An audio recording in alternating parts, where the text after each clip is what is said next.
I, 30 female, have been engaged to my fiance, 32 male, together for 2.5 years.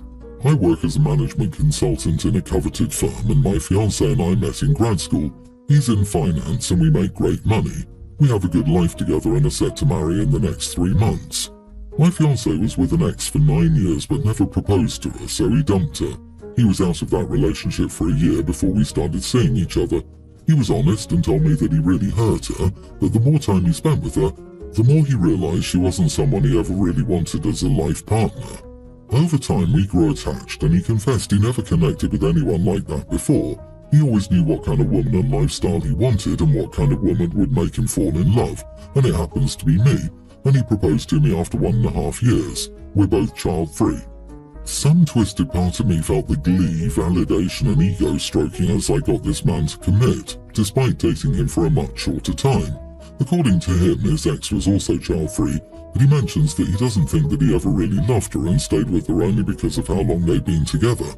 When he dumped her, she was obviously a mess as she desperately wanted to marry him and tried to get him back, but he'd moved on. Last week, my fiancé took me as a +1 to his college reunion party, where his ex was also going to be there. It didn't bother me unless something went extremely out of line, and it did. I was feeling somewhat territorial. I made it a point to wear my engagement ring, and so did he. It looked like chatter went around, and she found out and got absolutely intoxicated. She barged into our circle and started confronting my fiancé about how he found a hotshot eye candy as his trophy wife, when she should have earned that title. I kept silent, but then she turned to me and said, "Men like him marry the woman in front of them when they're ready for marriage, so good luck." I was seething but kept my calm, and in front of people around me told her, "Oh honey, sorry, but he didn't want you. If he wanted to propose, he would have. Next time I hope your role is not limited to helping others refine their preferences in partners." I don't know what happened, but she started hysterically crying after hearing it. She was intoxicated, so she crashed against the table and made a complete fool out of herself. We shortly left after she was removed from the party by the hosts. My fiancé and I felt she deserved to hear that, but now I'm starting to feel it was maybe too harsh. Am I the idiot? You are the idiot. Conceited, egotistical idiot. You won, you got the dude. She was intoxicated and yes, shouldn't have confronted you, but you could have been the bigger person and just walked away. But you didn't. You had to rub a nose in it and gleefully watch her lose it. And what the heck? It stroked your ego that he asked you to marry him 1.5 years in. Most polite, kind people do not need their ego stroked, but you do. Oh boy, we get it. You are the beautiful princess who got picked. Yay you. And she's the old hag who didn't get picked. It took a 10-page dissertation to let us know you got picked. Congrats. OP, why are you so desperate to prove how superior you are? Why can't you have compassion for her? You could just as easily have been the other woman he led on for 9 years and then just moved on from. I have no respect for your fiancé, a spineless little worm. Me, awesome me. OP sounds like such a delight. Darling, you do know about karma, don't you? Just give him 6.5 more years and you'll find out. Just wait till he gets bored of you, like he got bored of her. That poor girl. Exactly. OP will spend the next 6.5 years telling everyone she got picked, but then she'll have to start all over trying to get picked again.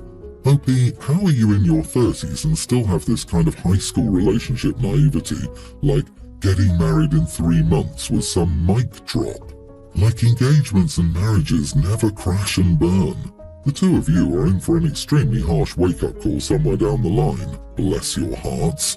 2.5 years and you believe in some sort of soulmate nonsense that will keep either of you from improving yourselves until you destroy each other because you both already think you're the cream of the crop. Ah, yeah. Bless. I gave birth to my second child a few weeks ago. I already have a son. This time I had a daughter. My husband and I named her Alana. We announced the name and didn't expect any real reaction to the name, but my sister had an almost immediate reaction of, "OMG, why would you name your child Alana?" It was so confusing to me because it was such a strong reaction. I told her we thought the name was pretty and would grow nicely with our daughter. She told me it was the worst name ever, and I was so shocked that I didn't even ask her why she hated it so much. We didn't speak for a week, and then she said we needed to talk. I agreed because I was still so taken aback by her reaction. She showed up at my home and overreacted more to the name. She said it was so crappy that we chose the name and how could we do that to her niece. I asked her what she was talking about and asked her why she hated the name so badly. I was wondering if she'd had some terrible experience with an Alana, unbeknownst to me, but all she could say was that the name was ugly and an easy target for being made fun of.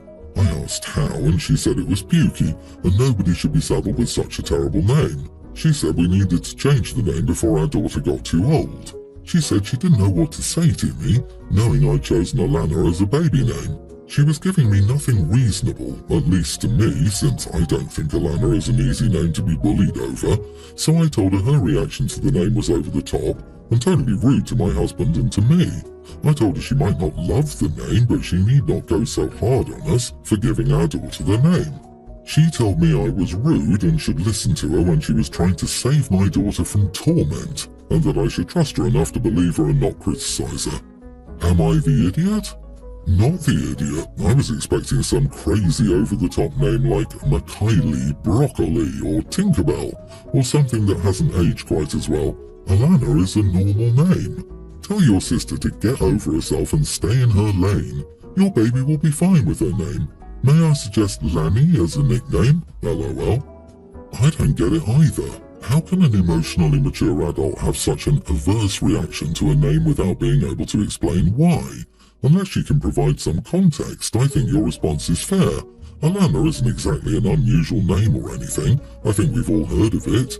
It's quote-unquote quite a normal name. Honestly, her reaction is so weird that I was thinking that her husband or someone cheated on her with someone named Alana or similar. I think OP's sister loves the name but wanted it for herself, and if OP changes it due to her reasons, then she's free to use it later. I don't think sister has ever voiced her love of the name, and then OP stole it. The sister just kept that name in mind. I know it sounds so dumb and illogical for her to possibly then claim the name later on if OP did change it, but we do live in crazy land after all. I'm getting married soon and I've decided I don't want children except for my pre-tween twins at my wedding. They mean a lot to me and I want them to be part of my big day. They'll be with the babysitter the entire time at the reception so they won't be a bother to anyone. My siblings have young kids and they were upset about my decision. They said it's unfair for me to allow my kids but not theirs. They accused me of being selfish and said I should invite all the family's children or none. They even threatened to not attend my wedding if I didn't change my mind. I think they're being dramatic and I believe I have the right to choose who I want at my wedding. I love my nieces and nephews, but I don't want them to disrupt the atmosphere of the celebration. I also don't want to exclude my own kids because they are my children and I want them to witness me marrying their father. Am I the idiot for only allowing my twins at my wedding but no other children? You're so selfish for wanting your wedding to be all about you. Jeez. Not the idiot. Anyone with a brain can accept that the bride and groom's kids are a special case. In fairness, I could understand why it would feel like a slight to your sister, but she needs to remember it's not about her or her kids. There's a difference between children and your children. But will your twins find it lonely not having their cousins to play with at the wedding? Being a child in an adult-only situation can be a bit boring, even if it is a wedding. I can see your siblings' point of view, but be prepared not to have them at your wedding. Can anyone explain to me why people think kids are such a massive problem at a wedding? What exactly is the atmosphere people are so concerned about not disrupting? Kids are so traditionally a part of an American wedding that they have unique roles within the ceremony. Like, what is the atmosphere you're going for? A hushed classical concert? A loose cocktail party with wild intimacy afterward? All the weddings I've attended have had a few kids around, and I just don't get it. Good question. I hope people answer because I don't get it either. I've never been to a wedding where a child starts screaming and running down the aisle. Sure, I guess it could happen, but you could equally ruin your day by having a stomach bug in the middle of the ceremony. Alcohol is way more likely to stir up wedding drama, yet we're literally advocating for it.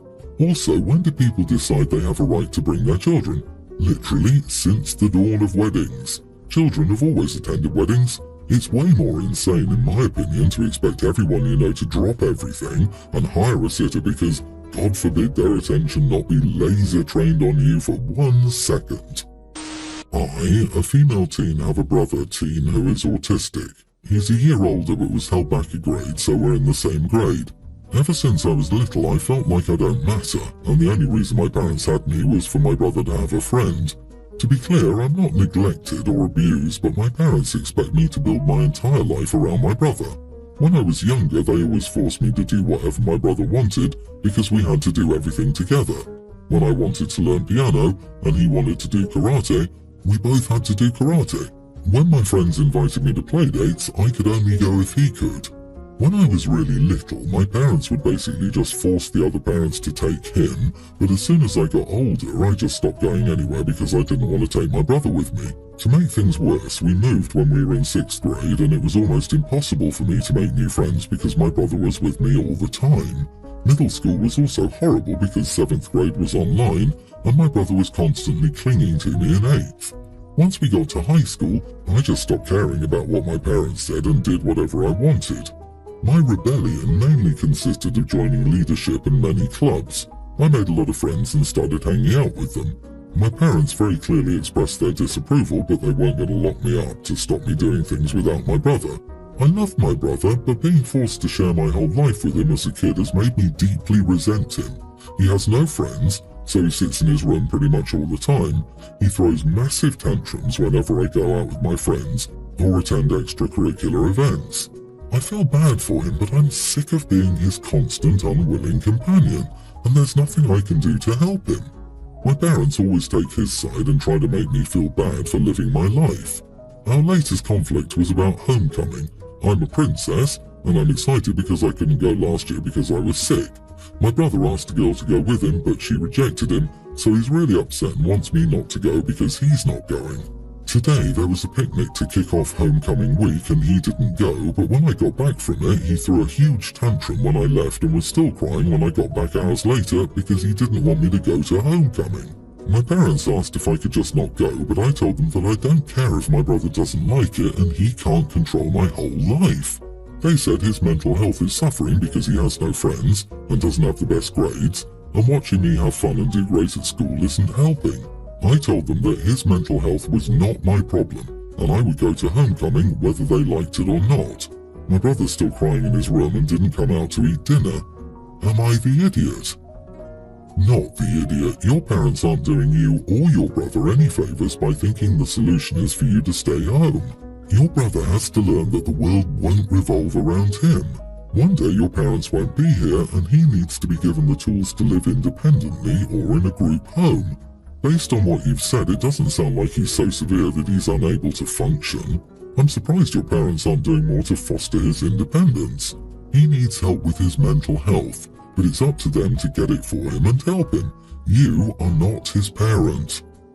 Absolutely. It's ridiculous for her to be expected just to pause her life for her brother's sake. Also, what about OP's mental health? Would hers not be harmed by throwing her life away because her parents and brother want her to? You're mistaken when you say you have not been abused or neglected by your parents. This absolutely is toxic behavior. You all need family counseling.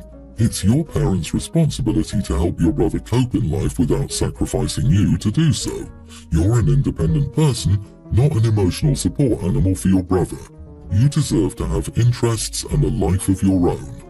As a side note, I can only hope my children's future teenage rebellions consist of joining leadership programs and extracurriculars. Like seriously, a mother can only dream of such rebellions. Please keep doing that. It'll be great for you, in full sincerity. When you have no contact with them in a few years, I hope they finally realize what they've done to you. Grow, be free and happy, live your life. I have a preschool daughter. She's in her princess phase. My sister-in-law and I differ on a few things, but one thing we disagree on is boy and girl clothes and toys. I wasn't strict with it when Emma, my daughter, was little. She wore all types of clothes since she was a baby and she didn't care. At the time, sister-in-law would give baby boy clothes and I didn't care. The issue is she keeps doing this. Emma is really clearly a girly girl. She likes dresses, she plays with fake makeup, and she has a fake kitchen set. She has some boy toys like trucks and whatnot, but they collect dust. I've talked to her before. It was Emma's birthday yesterday and sister-in-law gave her guy clothes. My daughter made a face when she saw them. I waited until after the party to give them back. My daughter made it clear to me that they were ugly and wouldn't wear them. We had a huge argument and she called me a jerk for staying with gender stereotypes. I'm doubting myself on this. Not the idiot. I don't agree with gender stereotypes either, but I also know that unless it's inappropriate attire, like a swimming costume in winter, arguing with a 4-year-old about their wardrobe wastes everyone's precious time. Your daughter isn't going to wear those, and your sister-in-law is wasting her money, and you're stopping her from doing so. There are other things she could buy apart from clothes. E.g., there are so many kids' books on brilliant women from history, she could get some of those. Gifts should be targeted to the recipient, not the giver's belief. That said, your daughter is now getting old enough for you to work with her on graciously accepting gifts we don't like without making faces, etc. LOL, that's very true. What are boy clothes exactly? Comfortable, functional clothing maybe? Not pink? At her age, your daughter is highly unlikely to have strong feelings about aesthetic things, but is mirroring your strong signals. So, yeah, you are the idiot, both for enforcing strong gender conformity and for rejecting gifts. Say thank you, donate them, and be grateful.